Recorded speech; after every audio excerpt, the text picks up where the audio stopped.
au Mali. Donc j'ai tenu vraiment à faire une révélation ce soir pour dire à l'opinion nationale et internationale, au peuple malien ou au peuple africain, pour leur dire que au Mali, la France ne pratique pas seulement une guerre économique déguisée sous forme de lutte contre le terrorisme. Non, au Mali, la France pratique aussi des trafics d'organes sur le peuple malien en complicité avec les groupes armés et certaines ONG qui travaillent avec la France. Pourquoi je vous dis cela? Quand j'étais au Mali en 2020 j'étais au Mali et vous le savez, j'ai rencontré beaucoup de personnes, des diplomates, des anciens diplomates et des personnes qui étaient au cœur du pouvoir et qui ne le sont plus quand je suis arrivé au Mali et qui étaient au courant de beaucoup de choses et qui disposaient de beaucoup de choses. Donc quand j'ai rencontré ces personnes, j'ai compris et j'ai découvert au fait en étant au Mali que la France pratiquait en complicité avec les groupes armés des trafics d'organes sur des Maliens. Vous savez, au Mali, il y a des Maliens qui sont victimes de trafic d'organes des groupes armés. La France est au courant puisqu'elle est complice de cela. D'ailleurs, vous pouvez le constater des fois, il y a des villages qui sont attaqués, les corps sont brûlés parce qu'on ne veut pas laisser des traces après avoir prélevé des organes sur ces civils qui se font massacrer par les groupes que la France arme et soutient. Et vous savez, des fois, on peut voir des corps qui sont décapités, on ouvre le ventre de ces personnes qui sont tuées et on prélève des organes qui sont ensuite envoyés en France, en Europe, pour sauver des Français qui sont dans le besoin ou des Européens qui ont besoin de ces organes.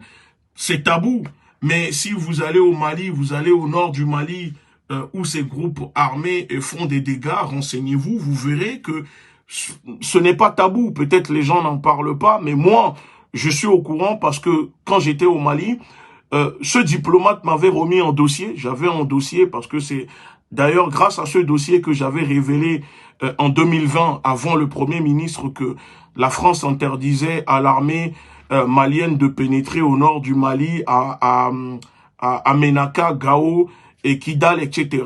Et que la France soutenait, était aux côtés des groupes armés pour diviser le Mali. Donc moi, c'était grâce à ces informations, ce dossier que j'avais, où dedans c'était mentionné, parce que j'ai eu le temps, j'avais pas vraiment pris le temps de tout lire le dossier que m'avait remis ce diplomate, et je sais que dedans, il y avait aussi un rapport parlant de trafic d'organes, de phénomènes de trafic d'organes au nord du Mali avec la complicité de la France. Donc ces révélations que je suis en train de faire, je souhaite vraiment que les autorités maliennes, parce que je sais que dans les jours à venir, le Premier ministre ne va pas hésiter à en parler, parce que voilà, nous avons transmis les informations aux autorités et je demanderai vraiment que les autorités puissent mettre une enquête sur place pour révéler cela parce que vous savez, aujourd'hui, on parle beaucoup du terrorisme au nord du Mali, mais la France ne fait pas que pratiquer du terrorisme au nord du Mali puisqu'elle contribue et participe aussi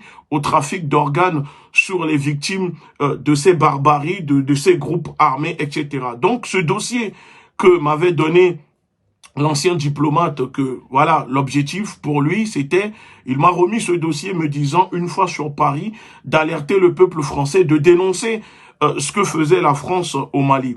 Et quand je suis arrivé à l'aéroport, quand je suis rentré de Bamako, parce que je suis resté quasiment un mois à Bamako, je suis resté presque un mois à Bamako, j'ai dû au dernier moment changer d'hôtel là où j'étais logé parce que ça c'est voilà je vous en parlerai un peu plus tard.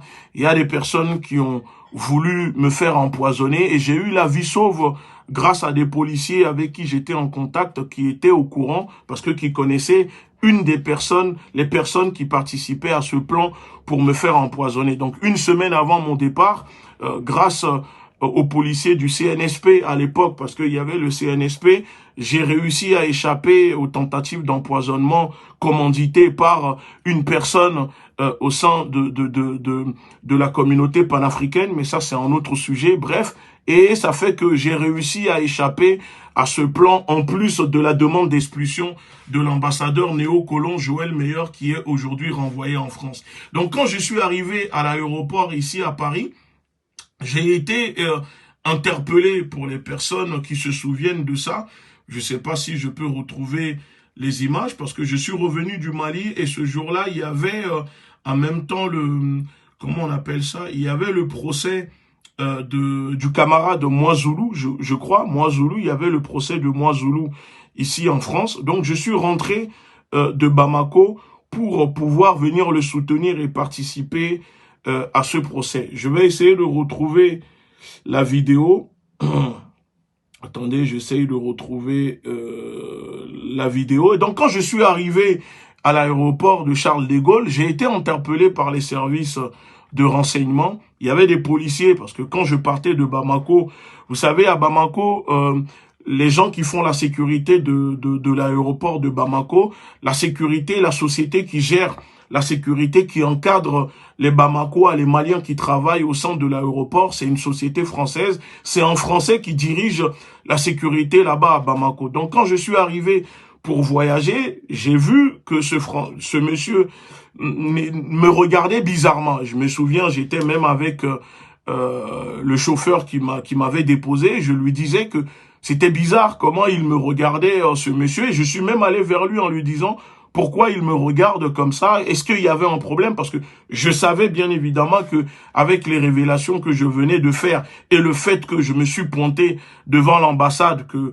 voilà, on a voulu manifester devant l'ambassade et il y a eu un sabotage par des personnes issues des mouvances, des militants, etc.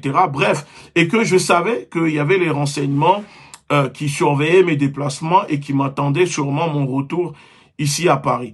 Et donc, quand j'ai pris l'avion à Bamako, quand je suis arrivé pour m'enregistrer, j'ai vu que ce monsieur et les personnes m'ont ramené à l'écart depuis Bamako et me posaient des questions de ce que j'étais venu faire à Bamako, qui je suis venu voir, la personne chez qui j'étais logé, etc. Alors que quand je suis arrivé, je n'ai jamais dit que j'étais parti, j'allais me faire loger chez quelqu'un. Donc moi, ça avait commencé à m'énerver et je les ai dit, bref, écoutez, moi je suis là pour prendre l'avion. Si vous n'avez rien à dire, vous me laissez monter. Donc j'ai compris que il y avait un signalement qui était donné sur ma personne et en allant pour prendre l'avion, il y avait un Malien qui travaillait au centre de l'aéroport qui est venu me dire pour dire, écoutez, il y a des consignes qui sont données par rapport à ton retour parce qu'ils ont prévenu les renseignements. Et effectivement, quand je suis arrivé à Paris à 6 heures du matin, vous savez, je sors de l'avion et j'ai vu qu'il y avait des policiers en civil qui m'attendaient à la sortie de l'avion. Bon, moi j'ai vu qu'ils étaient là et je savais que c'était pour moi parce que ça se sentait et je savais de toute façon que c'était pour moi. Donc quand je suis arrivé, ils sont venus vers moi, ils m'ont accompagné, j'avais mon bagage que je tenais à la main et ils m'ont dit de les suivre. Et c'était des policiers des renseignements français. Ils m'ont ramené dans une pièce à côté. Ils ont pris mon passeport. Ensuite, je me suis mis en direct, etc. J'ai vu que avant de me mettre en direct, il y avait des questions qui se posaient. Et quand j'ai fini, mon dossier que j'avais, le dossier que j'avais, où dedans, il y avait les informations concernant le trafic d'organes que se livre la France aux côtés des groupes armés au Mali sur les populations qui sont victimes de ces barbaries. Je constate au fait par effarouchement quand je suis parti de là-bas que le dossier avait disparu, que le dossier n'était plus dans mes bagages. Donc sur le champ, vous savez, je n'ai pas fait du bruit parce que je me suis dit, c'est quand même bizarre parce que je suis monté dans l'avion, j'avais ce document que m'avait remis l'ancien diplomate au Mali. J'arrive à l'aéroport, les renseignements viennent me chercher et quand ils finissent avec moi et me donnent mes bagages, quand je repars, j'arrive chez moi, je constate que le document avait disparu de mon sac. Donc c'est quelque chose qui m'avait beaucoup dérangé. Je n'ai pas voulu, je n'ai jamais parlé de ça parce que je me suis dit si je parle de ça et que on me ramenait devant la justice pour me justifier, comment j'allais faire pour le prouver. Mais il y a quelques jours, il y a 2 jours, on était sur Afrique Média, on était en train de parler des déclarations de Choguel, parce que vous savez, ils sont en train d'attaquer Choguel, qui fait des révélations, qui dénonce le comportement de la France, et c'est sorti comme ça, et j'ai balancé en disant, voilà, moi je sais qu'au Mali, la France se livre au trafic d'organes sur les civils, avec la complicité des groupes armés soutenus par la France, etc. Donc si aujourd'hui je décide de venir parler de ça, c'est parce que c'est quelque chose qui me taraude, qui me dérangeait, parce que je n'ai pas pour habitude de garder les choses pour moi. Mais je sais que les autorités maliennes sont aussi au courant, disposent de preuves maintenant, et que si j'en parle et que le gouvernement français décide peut-être de m'attaquer pour diffamation, j'aurai de quoi me défendre parce que les autorités maliennes disposent maintenant de preuves, je pense, à ce niveau. Et donc, il n'y a plus raison d'avoir peur de le dénoncer. Donc, j'ai tenu vraiment à faire ce direct pour alerter le peuple malien, pour dire au peuple malien que, en plus de la guerre économique au Mali, la France pratique des trafics d'organes sur des civils, sur des pauvres, sur des vieillards, sur des enfants, et que ces organes sont ensuite expédiés ici en France et en Europe pour soigner les Français qui sont dans le besoin, qui ont besoin de ces organes, et des Européens. Parce que ça, on ne le dit pas assez. Et je pense que maintenant, après cette vidéo, j'invite vraiment les panafricanistes et les médias qui le souhaitent à le dénoncer, parce que oui, la France n'est pas au Mali seulement pour la richesse, pour les richesses du peuple malien, mais aussi pour les organes, parce que vous savez, dans cette guerre, on entend tout, mais on ne voit jamais rien. On n'a qu'une version, c'est la France. Elle est tout le temps là, en train d'accuser. Comme le dit Laurent Bigot, la France dit toujours qu'elle neutralise des personnes. Elle ne dit jamais qu'elle tue des terroristes. Elle neutralise. Et dans le mot neutraliser, vous savez, c'est très vague. On peut, bien évidemment, modifier tout ce qu'on veut. Mais moi, ce soir, je le répète, je signe et je persiste et je suis prêt à l'assumer. La France se donne à des trafics d'organes sur le peuple malien, au Mali, au Sahel, en complicité avec les groupes armés et certaines ONG. Et vous pouvez même le voir, ceux qui habitent au nord du Mali, il y a des zones, par exemple, parce que quand j'ai lu dans ce rapport qui a été visiblement, c'est un rapport qui était remis sous l'ancien président Ibeka, que ce diplomate avait réussi à avoir et m'avait remis pour que je puisse le dénoncer. Les quelques lignes que j'ai pu lire dedans, il semblerait que des fois, par exemple, quand les attaques se passent au Mali, tout de suite après, il y a des aéronefs, il y a des avions, vous savez, les avions privés qui décollent tout de suite après, aidés par l'armée française, parce que vous savez, les organes, quand on les prélève, il ne faut pas traîner, il faut tout de suite expédier cela et le maintenir au froid. Donc, ces organes qui sont prélevés sur les personnes, les civils maliens qui sont attaqués, prélevés tués par ces groupes terroristes, s'enrichissent au fait, les groupes armés soutenus par la France s'enrichissent avec les trafics d'organes directement en complicité avec le gouvernement français. Et là, cette fois-ci, je le dis haut et fort, le gouvernement français ne pourra pas venir dire que ce que je déclare, ce n'est pas vrai, parce qu'ils le savent, que c'est la vérité. Donc, ces groupes armés aujourd'hui, en plus de s'enrichir en volant des bétails, s'enrichissent en faisant des trafics d'organes, comme ils le font déjà en Libye. Pour ceux qui sont passés par la Libye, les frères et sœurs peuvent vous le témoigner et peuvent vous dire qu'en Libye, il y a des trafics d'organes qui se font en Libye sur les jeunes Africains qui cherchent à rejoindre l'Europe. On prélève les organes, on les tue, ou des fois il y en a même qui sont laissés vivants parce qu'on prélève par exemple un rein et on les laisse avec les autres, etc. Mais cette fois-ci, dans le cadre du Mali, en plus de le proposer aux populations, aux civils, on n'hésite pas à les tuer et faire passer cela pour des attaques terroristes, mais en réalité, l'objectif principal est de faire un trafic d'organes, de prélever les organes sur les victimes de ces attaques. La France est au courant, la France participe à cela, et la France ne peut pas dire qu'elle n'est pas au courant, puisque c'est ça qui ça permet aux groupes armés de s'enrichir, de gagner de l'argent, avec la complicité de certaines ONG qui sont dans la zone là-bas, et des employés visiblement des multinationales françaises qui travailleraient au nord du Mali, avec aussi bien évidemment la complicité de certains militaires. Donc les révélations que je suis en train de faire ce soir, je sais que ça va déranger. Moi, je n'oblige personne à croire à ces révélations, mais je dis que le gouvernement malien doit ouvrir une enquête et retrouver les auteurs, ceux qui s'adonnent à ces pratiques sur le peuple malien. Voilà pourquoi la France ne veut pas quitter le Mali, parce que la France sait que quand elle vient déverser le terrorisme et provoquer la guerre sur des terres, derrière, elle gagne aussi en faisant des trafics d'organes et plein de choses. Parce que vous savez, la bourgeoisie criminelle a besoin de créer un marché.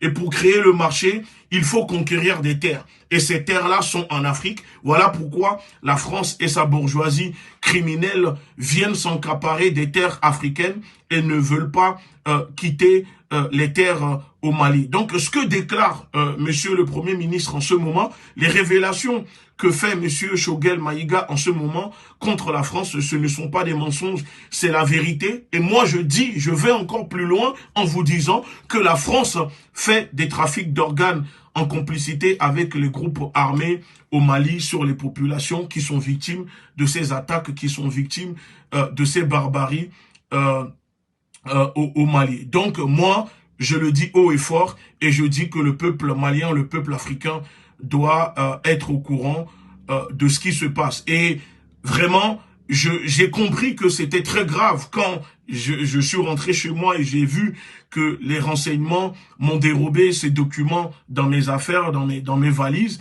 et que c'est sûrement pour ça qu'ils sont venus m'interpeller quand je suis sorti de l'avion en rentrant de Bamako, et que pendant qu'ils m'ont ramené dans la pièce soi-disant pour vérifier mon identité, pendant qu'ils étaient en train de m'interroger, de me contrôler, en fait, ils ont eu le temps de fouiller dans mes bagages et de me prendre ce document parce que mon sac n'était pas du tout fermé, j'avais pas mis de cadenas, et même si tu mets un cadenas, il suffit de prendre un stylo, d'écarter la fermeture et après tu le refermes. Donc moi, quand je voyage, je ne ferme pas mon sac avec un cadenas parce que je n'ai rien à me reprocher, mais quand je suis rentré, j'ai compris que ce document avait disparu de mes affaires, et quelques temps après, j'ai vu que subitement sur les réseaux, il y avait des articles qui commençaient au fait à sortir sur moi, à me diaboliser, etc. Donc j'ai compris que c'était une technique des renseignements un peu pour me diaboliser, pour me dénigrer, mais comme je dis, moi j'ai rien à cirer, je m'en fiche totalement de ça. Les gens peuvent dire ce qu'ils veulent, raconter ce qu'ils veulent, ça ne m'atteint pas, ça rentre là, ça ressort de l'autre côté. Mais aujourd'hui, je sais que les autorités maliennes ont des preuves et ont la capacité de déclencher une enquête, de déclencher même des enquêtes, et c'est pour cela que j'ai voulu vous en parler, parce que quand j'ai révélé cela sur Afrique Média, vous étiez nombreux à me demander de faire un live dessus et d'expliquer ce que je disais. Voilà ce qui s'est passé, voilà ce qui se passe au nord du Mali, voilà ce que fait le gouvernement français au Mali, au Sahel, voilà ce que fait la France sur les populations africaines, la France se livre au trafic d'organes sur les êtres humains en Afrique, parce que la France a besoin de ça pour s'enrichir, la France a besoin de ça pour soigner ses populations ici en Europe qui ont besoin de ces organes-là pour pouvoir survivre. C'est tout ce que je voulais dire ce soir. Moi, je vous dis bonne soirée. Merci d'avoir écouté ce live et je vous dis à très bientôt. Bonsoir.